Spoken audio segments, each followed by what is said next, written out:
দাও।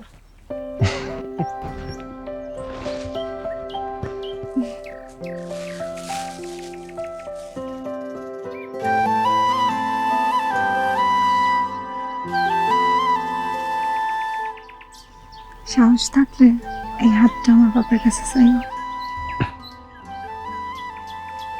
সেটা তো চামই, তার আগে একটা জিনিস আমার বোঝার দরকার আছে। এই যে তোমার লোক আমার সম্পর্ক, এটা আসলে কি? এটা কি শুধুই ছোটবেলার বন্ধুত্ব নাকি অন্য কিছু?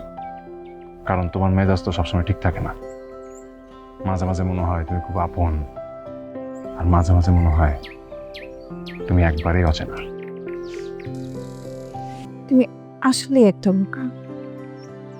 আর কেমনে ভালোবাসা বোঝে তা আমার জানা নাই।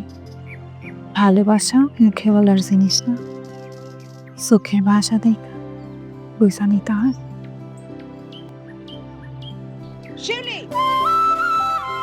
আইতাছি মা।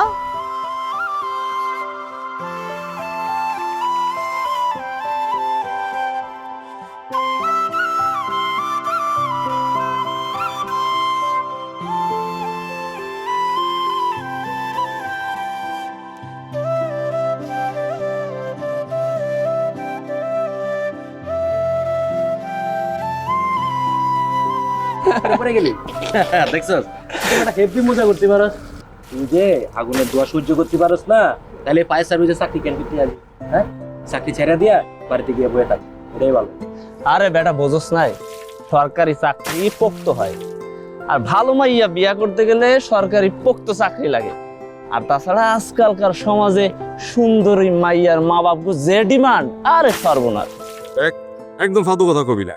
তোরা আজকে মজা নিতেছিস না, নে, কিন্তু দেশের মানুষের প্রয়োজনে যেদিন জান দেয়া লাগবে সেদিন আমি সবার আগে জান দিই, আর তোরাই আমার লাশটা কাঁধে করে নিয়ে আসবি। খেয়াল রাখিস আমার পুরো শরীরটা যেন বাংলাদেশের পতাকা দিয়ে মোড়ানো হোক। একটা থাপ্পড় খাবি?